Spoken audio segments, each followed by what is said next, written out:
You're listening to Civic Media. You can tune into any of our live shows on any radio station across the state with the Civic Media app. Find us in your phone's app store and listen anytime, anywhere.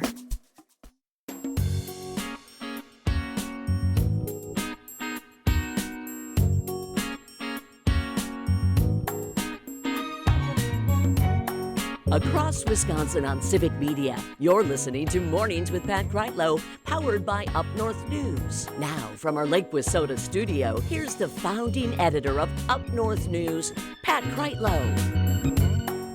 Hey, good morning. Nice to have you back here up north at 8:06 on a Tuesday morning, December 2nd. Parker Olson producing things down in Madison Studio A2. Dan Shafer from the Recombobulation area will be joining us in our next half hour. And we will be talking about today's big story in Wisconsin politics.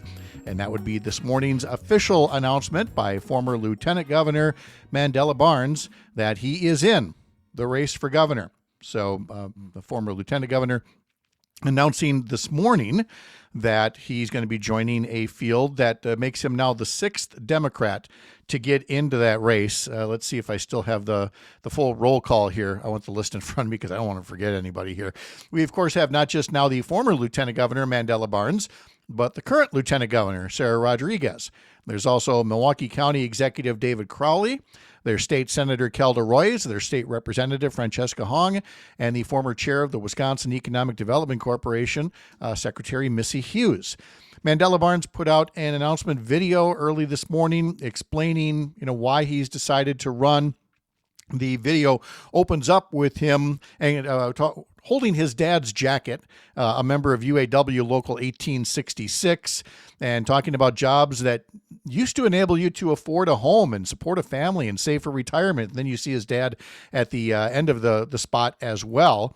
And talking about how people are working hard, but, it's the billionaires that are getting all the help nowadays. And working folks are just seeing higher prices, and they're seeing all kinds of, chaos and distractions from President Donald Trump and all those who support him. So you're going to need somebody that can stand up to Donald Trump and somebody who can fight to make things more affordable for the middle class. And that's where we pick up Mandela Barnes making his campaign announcement. Families doing everything right are still falling behind. So here's the reality check. The only way for our state to move forward is to reject the Washington way and get things done the Wisconsin way. It isn't about left or right. It's not about who can yell the loudest. It's about whether people can afford to live in the state they call home. A state where you can afford your health care, where your kids can learn a skill and stay close to home, where a good day's work earns a good day's pay, and where families can not only get by, but thrive. I'm Mandela Barnes. I've served Wisconsin in our legislature and as your lieutenant governor. I know how to bring people together, and I know how to get things done. Wisconsin, let's get to work. You see the crowd behind him applauding in the announcement video that again went out today. And so Mandela Barnes is in the race. And of course, it's not just a tough call now for all the other Democratic candidates who now have to jockey against one another from now until next August, but for the voters as well, for people who are looking to vote in that Democratic primary in August of next year, because it is quite possible that some of those voters have one singular favorite right now. But it is also quite possible that they do not, and that they see the benefits in a couple of different candidates. And maybe there's one they haven't even heard about yet and want to learn more about. They certainly have enough time to do that. And then, of course, you've got the whole notion of Mandela Barnes running, but coming up short in 2022 against Ron Johnson. Now, let's be clear. Ron Johnson would not have won that race were it not for the unlimited money that some billionaires put into that race. And also keep in mind that in 2022, not only did Ron Johnson win a re-election, so did every incumbent Republican U.S. senator. For the first time in a long time, there were no incumbent senators that were knocked off in that cycle. It was just not an easy cycle. And so there are plenty of people that say, well, let's get Mandela Barnes over the finish line. He's clearly popular.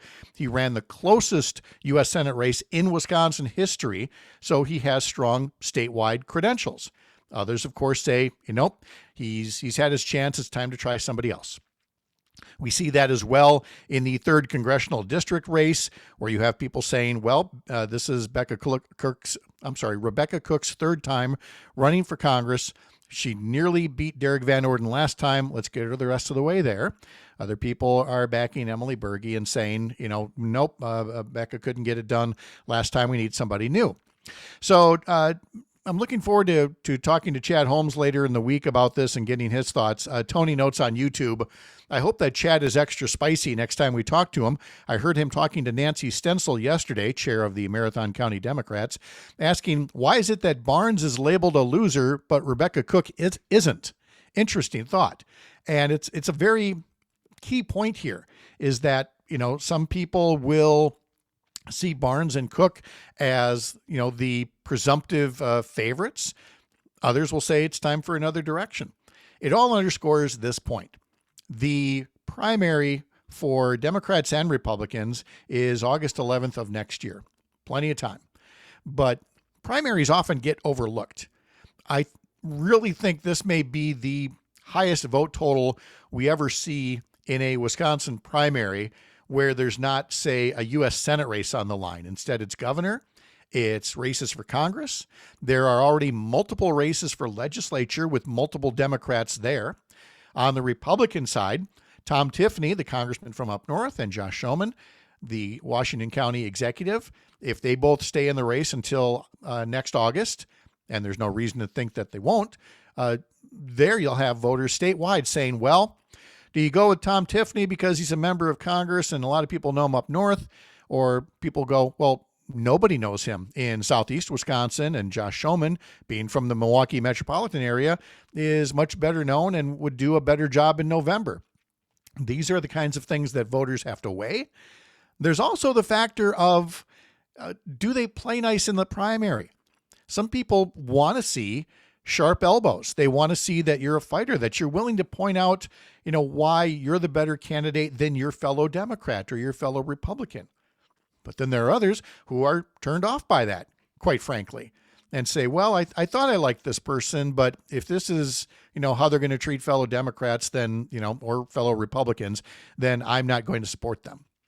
These are all considerations that have to be taken into effect. I don't envy any of the people who work on this. When this was all happening 8 years ago, when again, there was a race for governor to see who could take on Scott Walker, who was then running for a 3rd term, and Tony Evers hadn't gotten into the race yet. There were also more than a half a dozen Democrats who were all vying to be the party nominee. And I was working with my good friend Dana Walks in Eau Claire, the former legislator and trial attorney. I saw all kinds of people say that Dana would have been a fantastic candidate. Same would be said for all the other folks that were in that race. And then Tony Evers got into the race, and people immediately looked at him and said, this is probably the guy that has the best chance to unseat Scott Walker. And it turned out that they were right. The key, though, was that after the primary, people coalesced around that nominee. And that is not a given. I have definitely seen that in primaries where after a particularly difficult primary, it's not that people didn't vote for them. Sure, they did. They eventually came around in November and, pulled the lever or filled in the dot for that person. But it was what happened between the primary and the general, which was not much. They didn't volunteer, not that it's required, but they didn't talk about that other person because they saw them as the opponent. And as a result, that person was kind of damaged goods heading into November. It's so important for people in either party at the end of a primary to say, okay, it didn't go my way. My candidate didn't win, but this is still a really good person compared to, say, a Derek Van Orden or who's ever running on the Republican side for governor. And it means you get involved early, not just on election day. If that doesn't happen for Democrats in a couple of these key races after these big primaries, well, Donald Trump can be underwater in the polling as much as anybody in history, and yet Democrats could still lose the race. Again, all I do is point to Ron Johnson, who has never been anything but underwater in the polls. His unfavorable ratings have always been higher than his favorable ratings. And yet he always manages to pull it out on Election Day, in part because enough people who vote Democratic or progressive either don't show up or frankly just don't show much enthusiasm for, whoever turns out to be the Democratic nominee.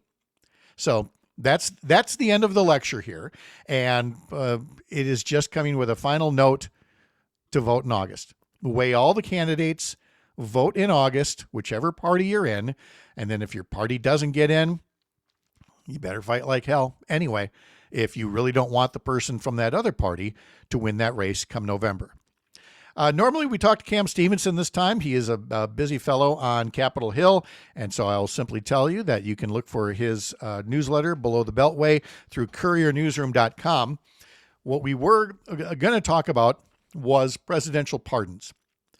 I have a really, really hard time listening to any kind of justification for blowing up fishing boats that may or may not have been running drugs when you have a drug trafficker who also happens to be the former president of Honduras, who has now walked out of federal prison.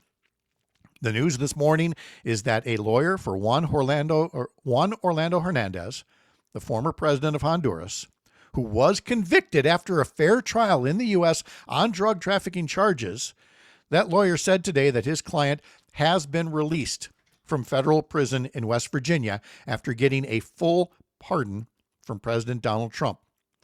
Trump's announcement of the pardon last week came as a shock to Hondurans and U.S. officials who built a major case against Hernandez for flooding the United States with cocaine. Some 500 tons worth has been attributed to his actions in allowing criminals to operate, a culture of bribery that existed there. This man is responsible for so much crime and so many deaths in the United States. But Donald Trump just gave him a full pardon, said, well, the case against him was flimsy. The case was brought up during Trump's first administration. They always assume that, Americans have enough amnesia that, nobody's going to mention those things. Yeah, we're going to mention those things because it is absolutely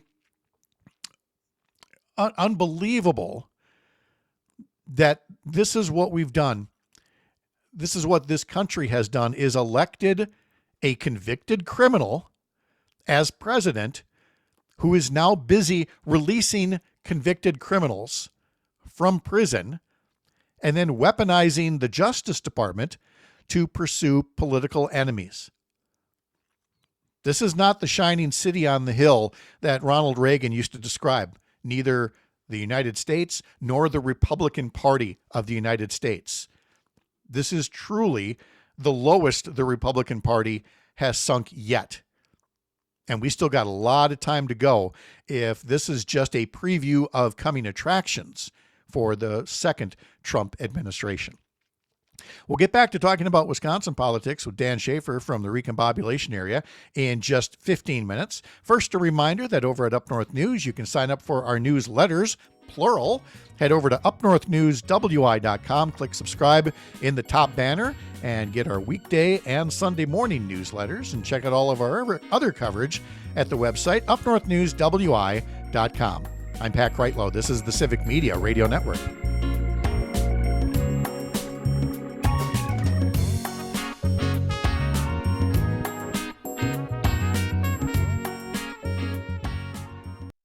You're listening to Civic Media. Stay up to date on the latest news and information for your local community and Wisconsin by signing up for our free email newsletter. Visit civicmedia.us/email to get started.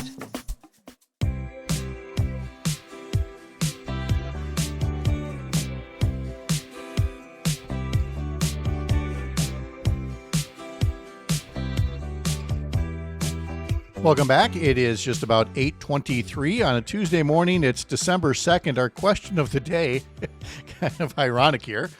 How unpredictable is your work schedule? At what point I'm hoping Cam calls in at some point from DC and says, pick me, because the work schedule on Capitol Hill can be a little unpredictable sometimes. That's what they tell me, yes. Yeah, I know. Always had something going on there. So we'd love to hear from you, 855-75-CIVIC, 855-752-4842. I feel very fortunate in that I've had really, hard schedules, but they did not change. They did not have a lot of volatility. The closest I had for that was a job as a high school student, as a teenager, working at the old Valley Fair amusement park. And, those shifts would be all over the place sometimes. They could be a little odd. But, by and large, they've been just kind of the brutal things, like us getting up at a really weird early hour right now for this gig, or working till almost midnight, when doing the 10 o'clock news or something like that. Other folks, it's different. And I just can't even fathom not knowing where your workday is going to be next week. No, being on call sounds terrifying to me. I cannot imagine suddenly needing to appear. But even if it's on call, I mean, if you know that that's part of your job, those are usually scheduled out as well. Like, this person's going to be on call here, and it's brutal. I mean, from whether you're talking doctors or plumbers or anything else. But at least they know. And usually when you're on call for something, you also get like a little extra pay bump, for that, work. Sure. But the whole notion of, and I still remember when I first really heard about this being an issue, a couple of years back, and thinking, gosh, I'd never even thought of that before because I haven't had to endure this. And then you see, like in the case of the Starbucks case out of New York City that was just settled, I mean, you're talking, what did I say in the story here? Something like 15,000 workers who, at any given point here have had their hours, jerked around. And 15,000 hourly workers who are going to get restitution payments under this agreement. And people will be like, well, those are fast food jobs. They're all over the place. They don't have to be. It just, sometimes it feels, wouldn't it be simpler just to set up a regular work schedule? You would think. I can't even imagine, like, I'm here 6 to 9 a.m. It's not, hey, Pat, you're going to be here 6 to 8, and then somebody else is going to come in, and then you're going to do the 4 p.m., and then, by the way, we're starting overnights. You're going to do that the day after that, And yet that's people's work life right now. I cannot. I don't understand. It makes it so much easier to just have a dedicated time, not only for that person, but also for the people that they have to deal with. Yeah. It's just, there's no logic to me in not having a actual set thing. I am a very regimented person, very scheduled person like that, a creature of habit, if you will. Yes. And well, most people would like that kind of predictability. 855-75-CIVIC. If you'd like to share your story of unpredictable hours, either now or in the past, 855-752-4842. We have managed to go 2 hours and 26 minutes without having to talk about the Milwaukee Bucks. But alas, here we are. Hang on. We could go further. I feel like at some point we've got to note that the Bucks lost to the lowly Washington Wizards in D.C. last night, 129-126. And the Bucks have now lost 8 of their last 9. I say this because Dan Shafer is going to be up next, and Dan Shafer is one of the biggest Milwaukee Bucks fans out there. Yeah. This cannot be an easy time for him. No, I was asleep for most of the evening last night, so I did not get to check. But I would love to give Dan Shafer's Twitter a good scroll. Ooh. Because I imagine that he has been a little unhappy with the Bucks. And I haven't looked at his, but I know that other people, when they are on social media during a sports event, and I get that in the moment you want to put something down, but then the rest of us look at it afterwards, and all the tweet says is, what the heck was that? And you're like, I don't know. What was it? What's great, though, is when you can tell what it was, even though it was 4 hours after the fact and you see it, because it was just that horrible of a thing that happened. Yeah. Oh, geez. Now I'm looking at Dan Shafer's feed now, which does not have much for Buck stuff, except that he passed along a note from a parody account. I quickly note that this is a parody account. Uh-oh. But it looks very real. Sure. Instead of being called NBA Central, it's called NBA Central. Oh, it's misspelled. Yes. This is very famous, yes. Well, it must be because on there it says, and again, this is a parody. Breaking, the Milwaukee Bucks have fired Doc Rivers. And Dan Shafer cites this parody account and says, ooh, Doc just got sentelled. So apparently that's a thing in the NBA. That, Yeah. And again, I've never warmed up to Doc Rivers, and I only say that based on what I'm hearing from the post-game sound bites on the radio, Sure. where it always seems like it's anybody else's fault. Yeah. You know? Yeah, he's never seemed like the most accountable guy. It also didn't really seem like somebody that people were excited about, frankly, when he got hired. So... Well, because you fired a coach who they were actually having a half-decent season. They were having a good season. They were having a fine. good season. I know.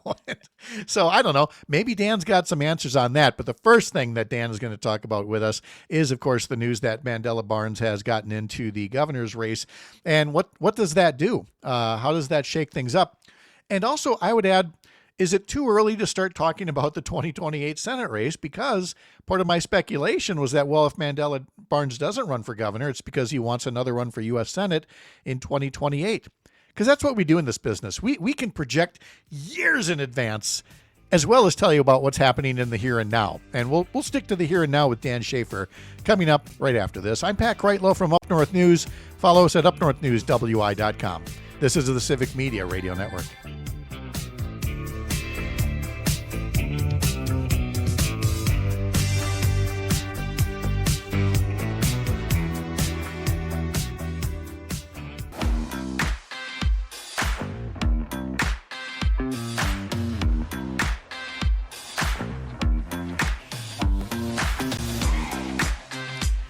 In about 10 minutes here, we're going to kick off 12 Days of Community Kindness.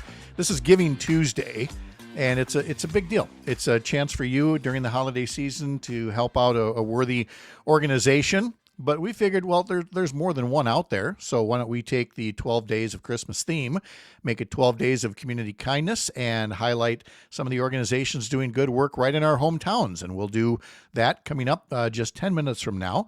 But first, let's bring in Dan Shafer from the Recombobulation Area. You, of course, can sign up for Dan Shafer's newsletter at therecombobulationarea.news. And along with Mandela Barnes getting into the race, there will be the requisite, wailing and gnashing of teeth and rending of garments over the Milwaukee Bucks.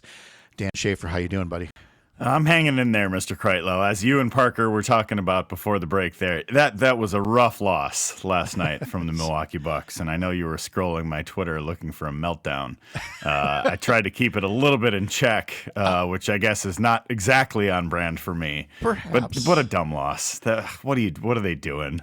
There you go. That was a tough one. No, that says it perfectly. And you know what? So when I wasn't aware about this parody account. Fortunately, it is clearly marked as parody. But for you to retweet it does say, something about there might be some sentiment out there after a loss like this. Well, there is a thing with that NBA Centel account where they will tweet something. And then months later, it will be reality. So that is, Doc's on the clock now. He's been sentelled. Oh, no. So you don't know what's going to happen next with him. All right. Well, this better be the bottom one. That's all we can say there. Yeah, let's hope so. All right. Well, let's turn our attention to the governor's race. Of course, the big news that former Lieutenant Governor Mandela Barnes is in.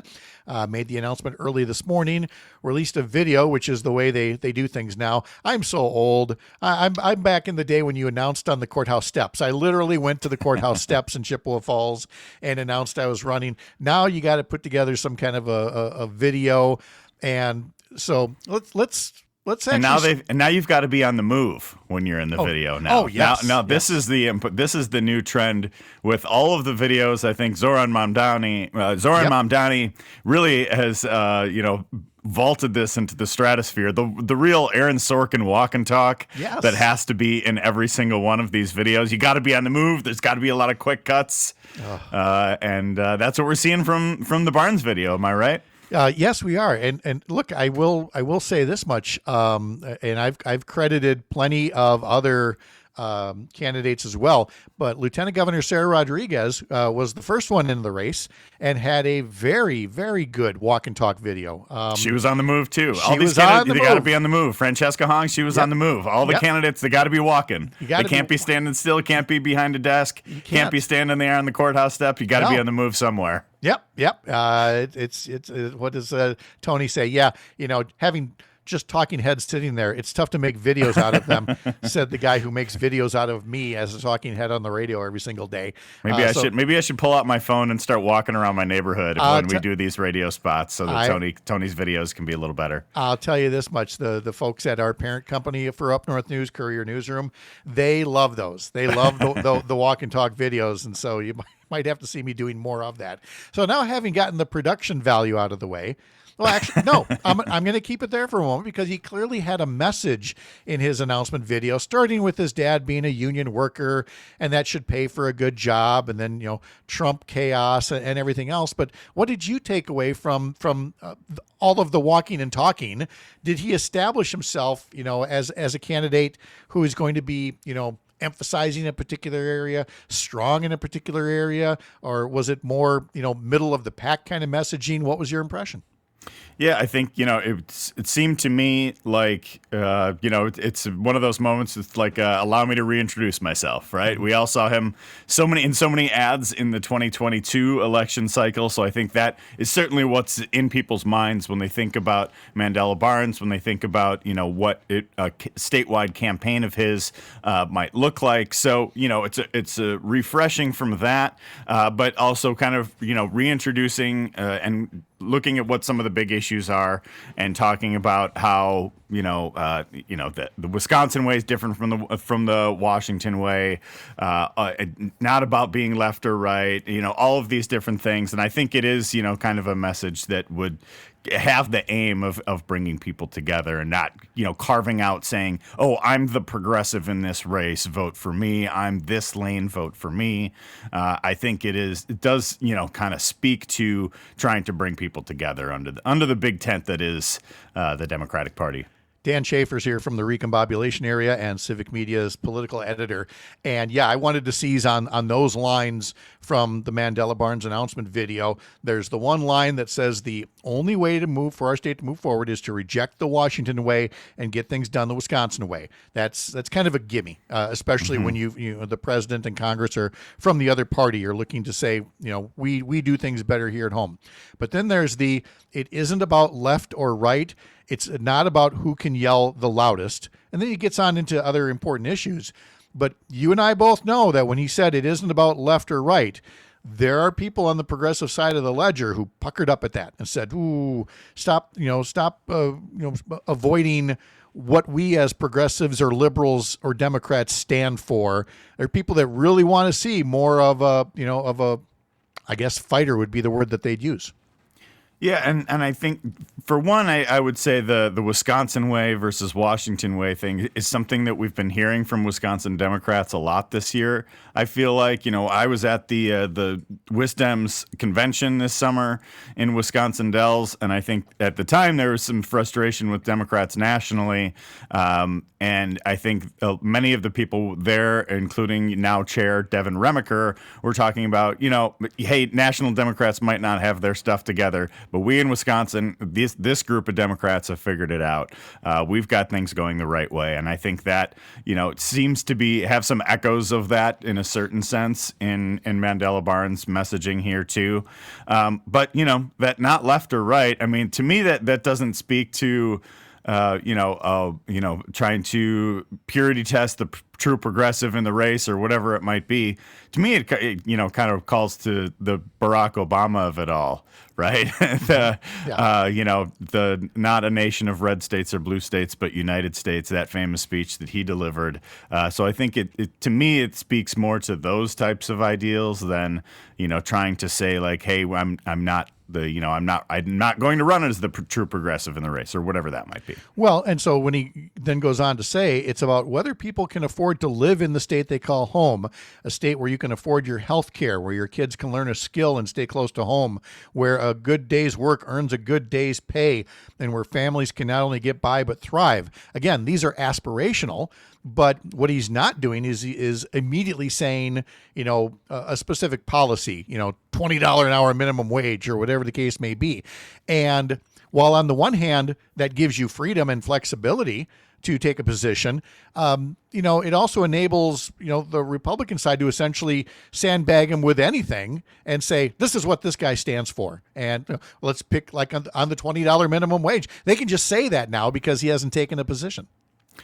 That's a good point. I do think we need more Democratic candidates to be out there saying it with their chest, right? Mm-hmm. Saying it, believing it, and fighting for it, and what they believe in and what they want for this next generation of Wisconsin to look like. And it's.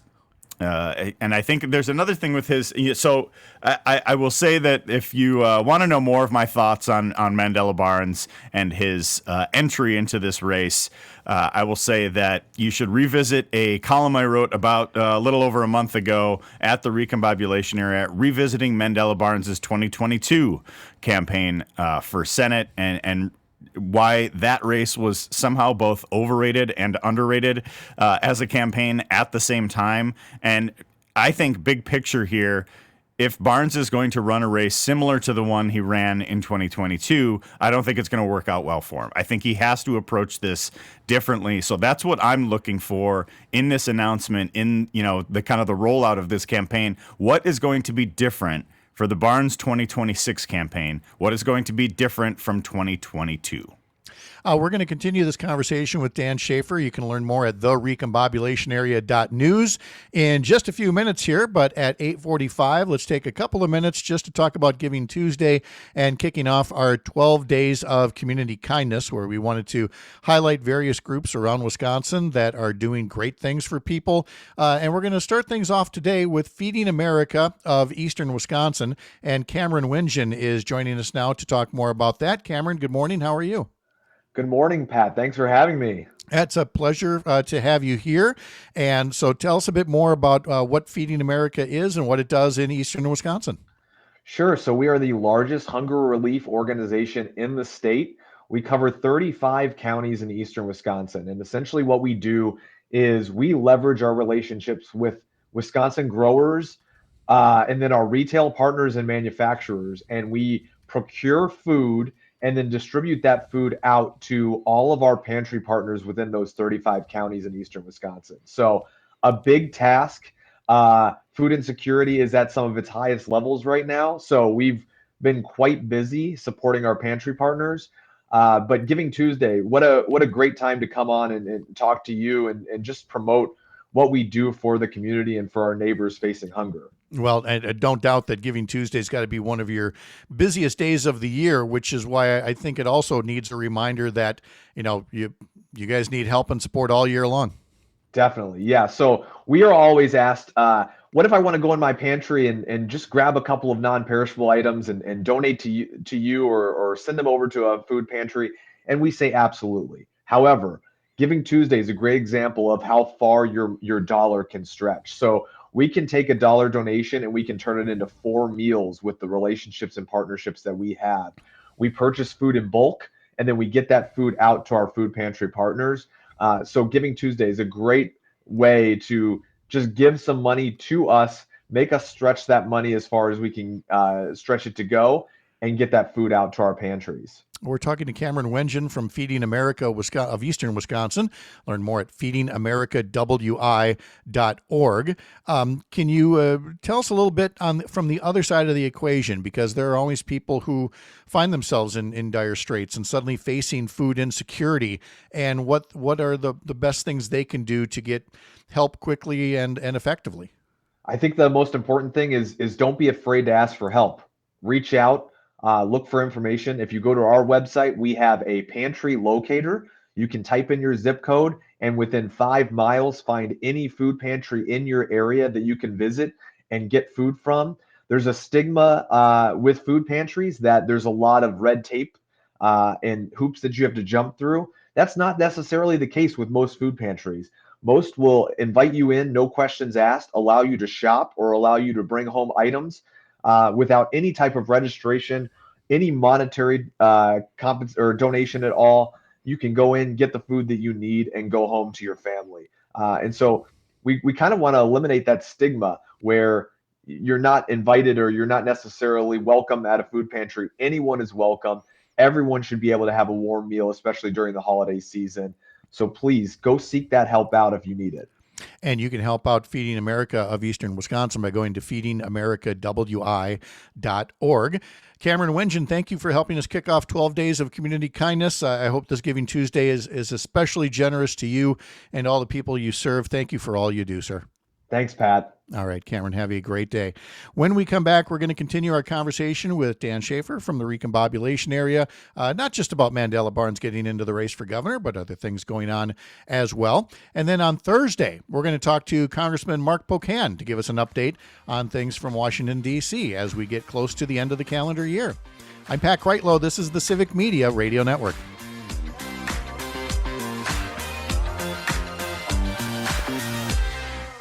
You're listening to Civic Media. Find the latest news, information, and archives of all your favorite shows on the Civic Media website, civicmedia.us.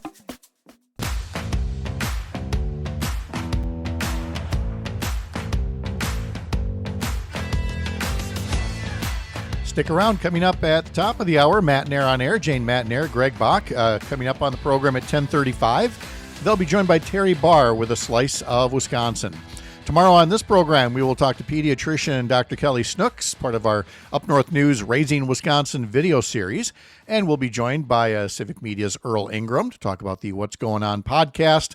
Melissa Baldoff will have our climate check, and Up North News newsletter editor Ellie Bordeaux will tell us what she's working on for our newsletter. You can sign up for it at upnorthnewswi.com. Final couple of minutes here with Dan Shafer from the recombobulation area, which you can get that newsletter at the recombobulationarea.news, which, if I recall correctly, I believe there was even a Black Friday special on that thing for supporting your work over there. We're doing a whole Thanksgiving week sale. So there's all of these different things happening, Small Business Saturday and Black Friday and Cyber Monday, and we're just doing the whole week. We got the sale going for the whole week.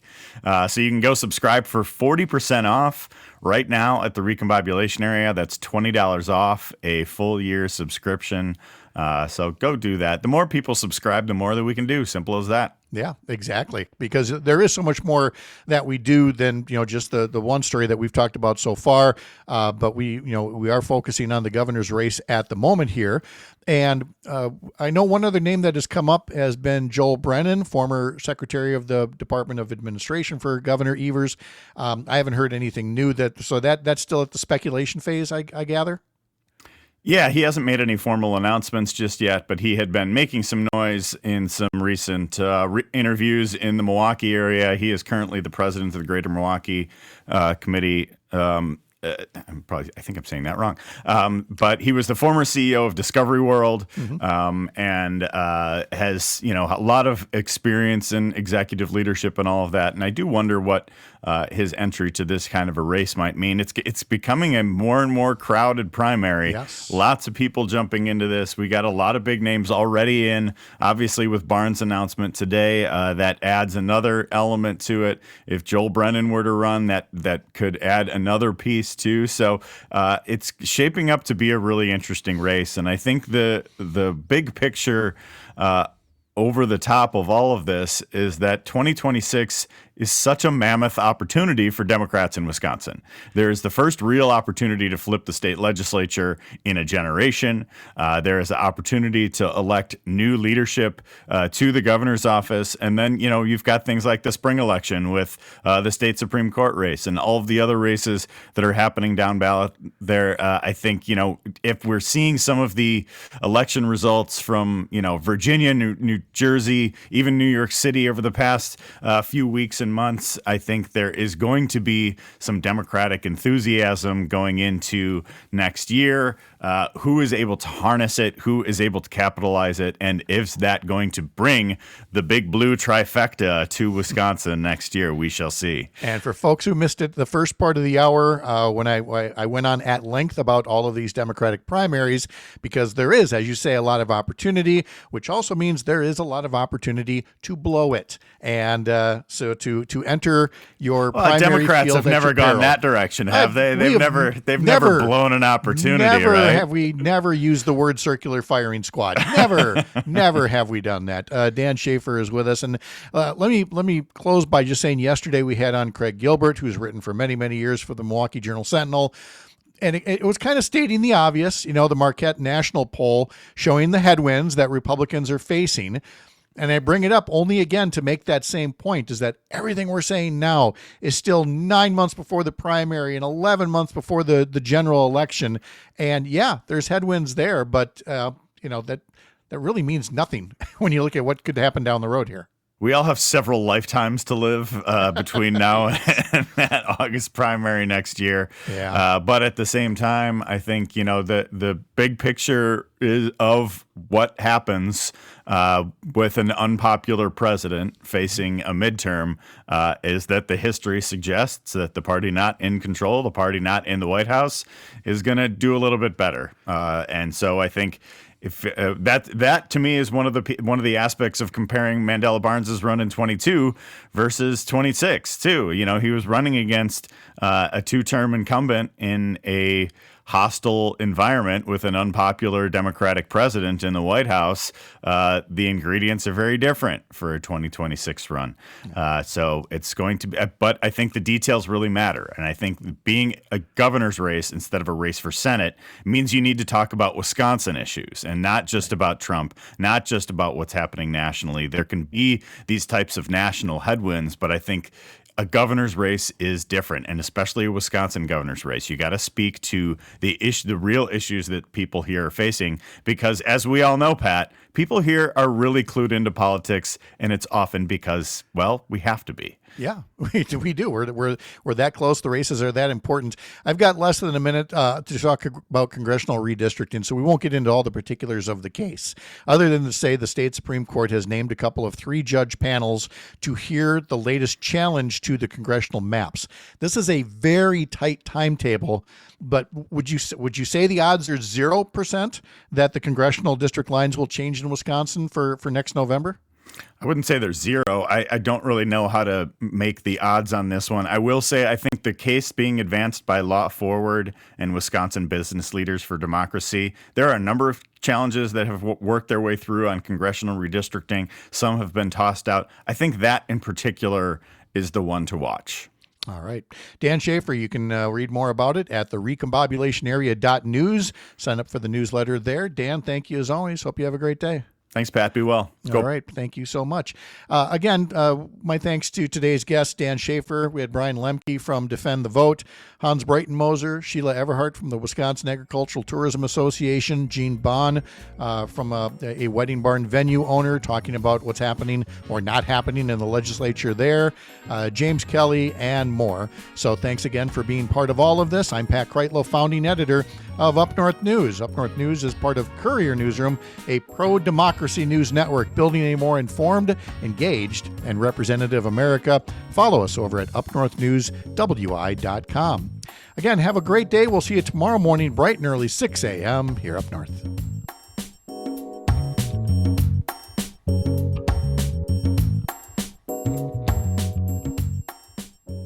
The national news cycle never stops, but it can be hard to find news about your local community. Civic Media is dedicated to providing quality local and state news coverage across Wisconsin. With the Civic Media app, you can get notifications about local stories that matter to you and your community. Find the free Civic Media app in your phone's app store and choose notifications from the menu to tell us what kind of news you want to hear about.